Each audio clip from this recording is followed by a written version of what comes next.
ئەمڕۆ ڕۆژی جیهانی ڕێگریکردن لە خنکان لە تەواوی جیهاندا کۆڕ و چالاکی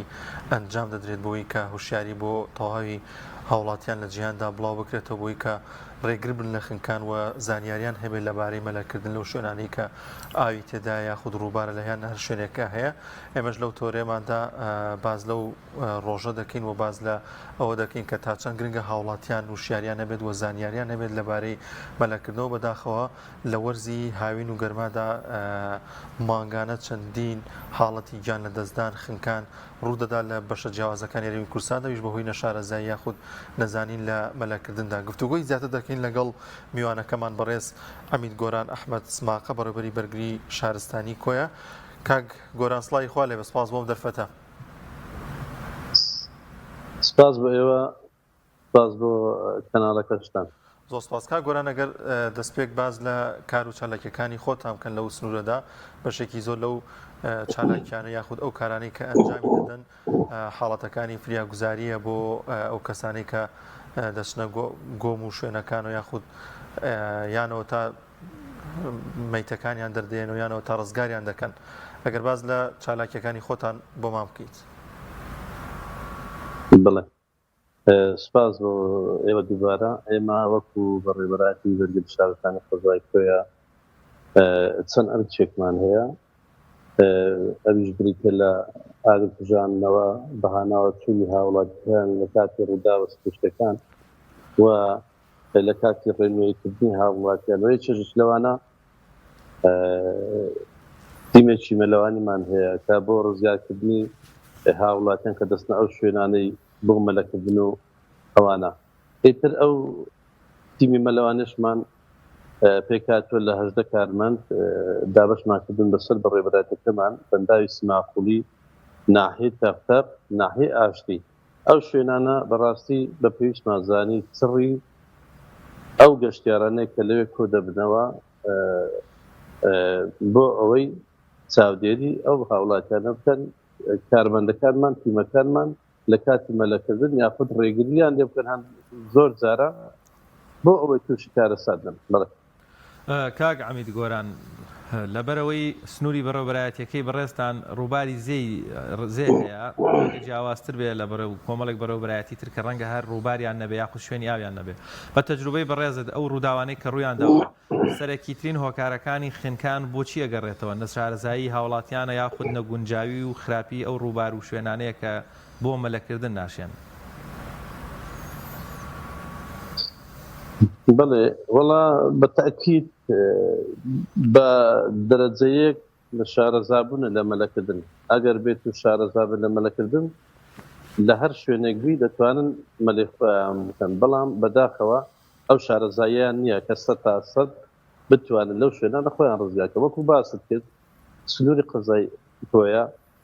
پێکاتوە لە چەندین بەندا و زەی بتون تێدا تێدەپەڕی لە دوکان ڕەتاکو ناحی سێگرکان ڕەت دەبێت بە درێژایی 70 کیلۆمەتر زیاتر. و بەنداوی سماقولیمان هەیە باسم کرد، بەنداوی دێگەڵەمان هەیە، چەند بەنداوەکی ئێستاش خۆتان دەزانن لە زۆربەی شوێنەکان بەنداو دروست دەکرێت. و لە وڵاتەکەی ئێمەشدا لە سنووری زەی بچووک لە زۆربەی شوێنەکانی ڕەسالە ئیش دەکات. ئەو شوێنانە هەموو بۆی کە هۆی ئەوەی کە ئاوی لۆ کۆ بێتەوە یاخود چەندین ڕووبار هەیە لە کوردستان خۆتان دەزانن و چەندین بەنداو هەیە وەکو باسم کرد. ئەو شوێنانە بەڕاستی بەڕای ئێمە بە قەناعەتی ئێمە بەو شارەزایی کە چەند ساڵە لەو بەڕێوەبەراتی بینیتمان و هۆکارە ڕووداوەکانی خنکان، ئەوەیە یەکەمیان بەڕاستی نەشارەزابوونە لە مەلەکردن، دووەمیان ئەو شوێنانە بە هیچ جۆرەك گونجاو نین بۆ مەلەکردن. بۆ چونکە ئەوانەی کە بە تایبەتیش دێن بۆ مەلەکردن ئەو کەسانن کە لە بەنداوەکانی یاخود ئەفو لە مەلەوانگەکانی شارەکان فێرە مەلەکردن بوتن، دێن لە سەی بچووک شوێنەکە هەم شیاو نییە، هەم ئاوەکە ساردە زۆر، یعنی توانە و قودرەتی ئینسانە کەم دەکاتەوە. سێ ئاوەکە مەسەڵەن پیک خوڕە، یعنی قەندێک شوێنی قوولە، جێژەنی تێدایە،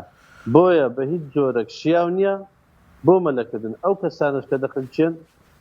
بەهۆی نەشارەزایی بوونیانەوە لە بەنداوەکان یاخود لە زەی بچووک بە تایبەتی دەبێتە هۆی خنکانیان بۆ داخەوە. بەڵێ کا گۆرانەوە تیمەکانیشتان زۆربەی کات بوونەتەوە هۆکارێک بۆ ڕزگارکردنی بەشێک لەو خەڵکانەی کە چوونەتە ئێوە خەریب بووە لە لێواری خنکان ڕزگارتان کردوون ئایا تیمەکانتان لەوێ وجودیان هەیە یان چۆنچۆنیە ئێوە فریایان دەکەون؟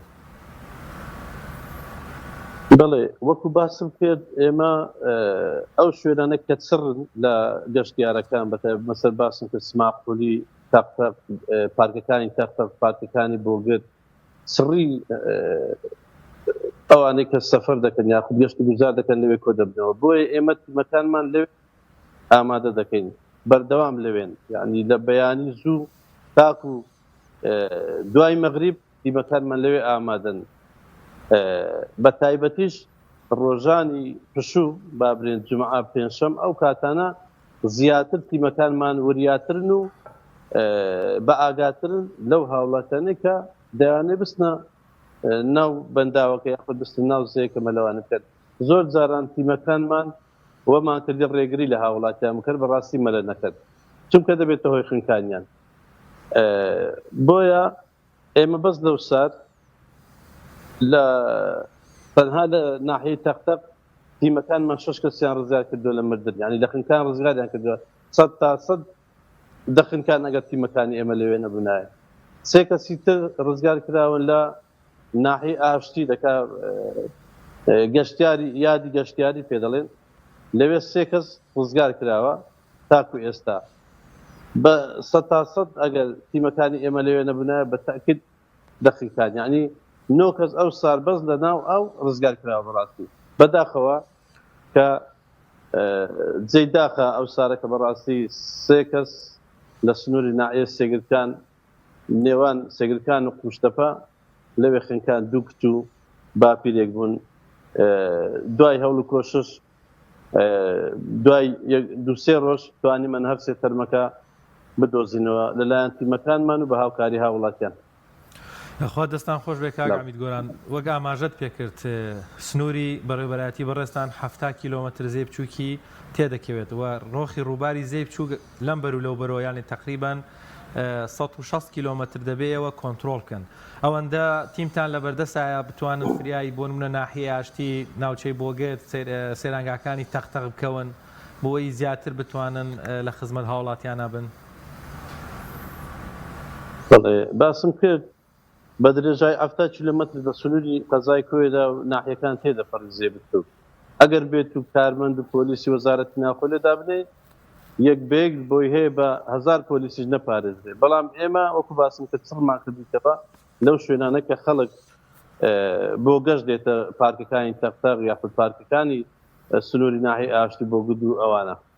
بۆیە ئەمە تەنها دەتوانین لەو شوێنانە چاودێریان بکەین چاودێری باشیان دەکەین و هەوڵماندایە بەڕاستی ئەو سەیەکە باشم کرد خنکاوە نەوسات ئەوە هیچ پارکێکی لێ نییە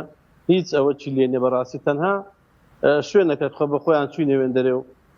خەرچی ئەو سنوورەش بووینە بۆ خۆفێنەکردنەوە بۆ ئەوە لە دووری چاوی تیمەکانی ئێمە و ئەوانە بەڕاست کاگۆران زۆربوونی زۆری حاڵەتەکانی گیان لە دەستدان بۆی خنکانەوە ئەوەیە کە زۆر جار ینی بە کەمترین جار یەک تەرمە زۆر جار چەند تەرمێکە بۆی کە کەسێکی دیکە ویسێتی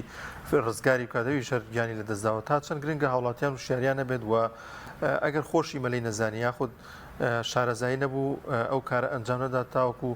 بە زووترین کات تیمەکانی بەرگری شارستانی یان ڕێگایەکی دیکە بگرێتە بەر بۆ ڕزگارکردنی ئەو کەسی کە لە نێو ئاوەکەدایە بڵێ بەتاکید وەکو باسم کرد ئەو سەیە کە خنکان ئەو یەک دو هەفتەی ڕابردوو ئەوە هۆکارێک بوو لەوەی کە یەشان چووە کە تەناو ئاوەکە باپیرەکەی ویستی ڕزگاری بکات دوای ئەوی ڕزگار کردو ئەوی تر کە تەناو ئاوەکە هەر یەک لە دوویەک بۆ ڕزگارکردن یەک بە نەشارەزایش ئەوە بۆ هۆکاری ئەوەی بەڕاستی هەرسێکیان بخنکردن بۆیە ئەمە ڕێنمایی هاوڵاتیان دەکەن یەکەم بە هیچ زۆرێک مەلە نەکەن لەو شوێنانەی باسما کرد هەموو شوێنەکانی کوردستان بەڕاستی ڕووباری گەورە زەی گەورە زەی بچووک بەنداوەکان هیچی شیاو نینە بەڕاستی بۆ مەلەکردن بۆیە لە کاتی ئەوەش ئەگەر مەلەیان کرد کەسێکی کە هات بخنچێ خەرچی تر ئەگە شارەزایی نەبوو لە مەلەکردن پێویست ناکە تازە خوا گەورە شتەکەی هەرهیناوە بۆیە پێویستە خۆیان بەدور بگرن لۆی کارەساتێک ڕوویدایە کەسێک مردووە کەسێک دەخنچێ نەبێتە هۆکاری خنکانی خەلکانێکی تر بۆیە ئێمە بەردەوام ڕێنمایی خەڵک دەکەین یەکەم کەس مەلە نەکاتن لەو شوێنانە دووەمینیش حالەتێکی هاڕوویدا بەڕاستی خۆڕاگر بن بۆ ئەوەی کەسێک خنکا و کارەساتێک ڕوویداوە بۆ ئەوەی کارەساتی گەورەتر لە دوای ڕوونەدات. کاگامیت گۆران باس لەوە کرد بەتابەت ڕۆژانی جمعە و پێنجشەممە بۆ شوێنانەی قەرەباڵخن لە سنووری بەڕێوەبەرەتان چاودێریەکان چۆنن لە ڕۆخی ڕووبارەکە مەفرەزەکانتان پۆلیسەکانتان تیمەکان دەسوڕێنەوە یاخود لە نێو ڕووبارەکەش بەتابەت ئەو بەشانەی کە خەرەند و تاڤگەی تێناکەوێکرێت بەلەمی فریاگوزاری بۆ چەند کیلۆمەترێک بتوانێت هاتوو بسوڕێتەوە بچێتە خوار و بچێتە سەرەوە ئەم ئیمکانیاتانەتان لە بەردەسایە بەتابەت لەم وەرزەیە کێەوە یان بەڕێوەبەراتیەکانی هاوشێوەیەوە پێویستە زیاتر هاوکاری بکرێن چونکە ڕەنگە بەشێک لە بەڕێوەبەراتیەکان ئەسڵ هەر ڕووباریان نەبێت. بڵێ بەتاکید پێویستیمان بە هاوکاری زیاترە لەلایەن حکوومەتەوە بۆمان بکرێت و داواشمان کردو بۆشمان کراوە ئێستا ئێمە 5 بەلەممان هەیە 2 بەلەممان لە سماقلی داناوە 2مان لە تەقتەق داناوە هیچمان لە بۆگت داناوە لە ناحیە شمێر ناحیە ئاشتی هەر ئەوەندە پێڕادەگەن کارمەندەکانیشمان وتم 18 کارمەندە دابەشمان کردوون بەسە ئەو شوێنانە وە لەو شوێنانەش دەوەستن کە سڕی گەشتیارەکان دەوێن دەرن و بەردەوام بە ناویاندا دەسوڕێنەوە بەردەوام ڕێنماییان دەکەن چاودێریشیان دەکەن بەڵام ئەوانەی کە دوورن لە چاوی تیمەکانی ئێمە بەڕاستی ئەو هەمووە وەچی باسم کرد ناپارێزدێ ئەگە بتێبێت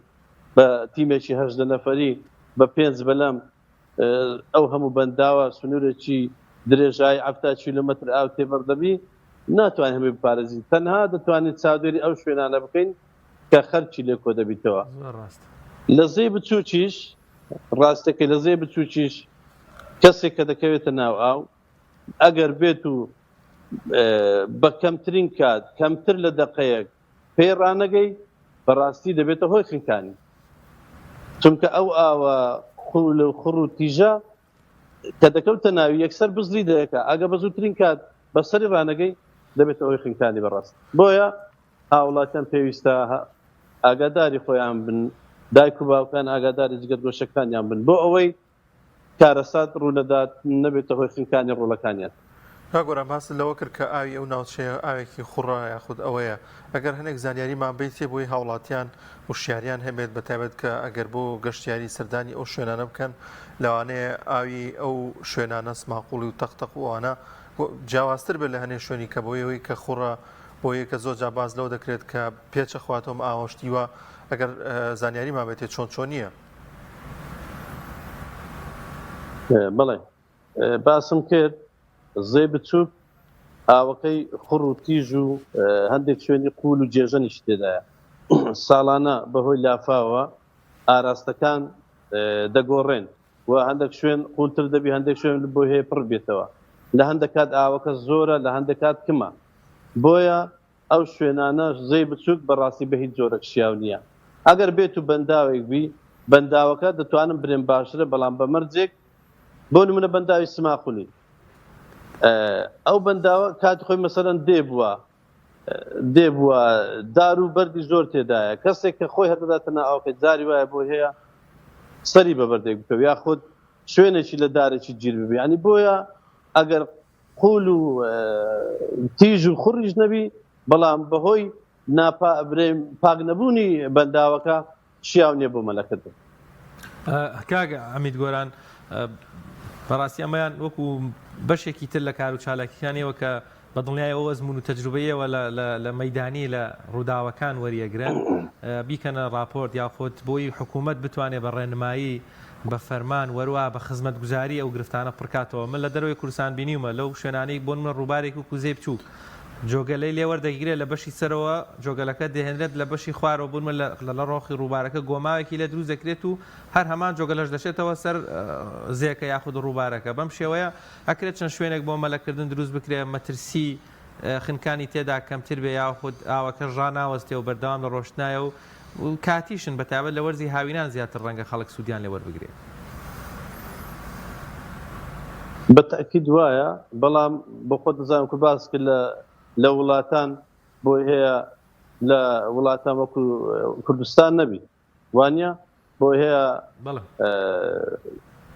شوێن هەیە مەسەلە وەکو ئەو ئەوروپای کە بە دەڕێ مەسەلەن دەرەوە ئەوروپای ئەو شوێنانەیە تەماشا دەکە یاخود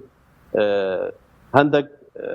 ئاسانترە لە ئەوەی باسی دەکەی شوێنی تر دروست بکرێ بەڵام میترەوە دەکەتەوە سەر حکومەت بۆ ئەوەش حەقا پرۆژەی هەبی و بەرنامەی هەبی بۆ ئەوەی بتوانین مەسەلەن حکومەت بتوانێت کەمترین ساڵانە کەمترین گیان لە دەستدان یاخود کەمترین خنکان لە وڵاتەکەی ئێمە ڕوو بدات. زۆر باشە کاک گۆران، گرنگترین ڕێنمایی چییە بۆ هاوڵاتیان بۆی کە وشیاریان هەبێت بۆی کە دوور بن لە ڕووداوەکانی حاڵەتی خنکان؟ بەڵێ وەڵا ڕێنمایی ئێمە هەر ئەوەیە داوا لە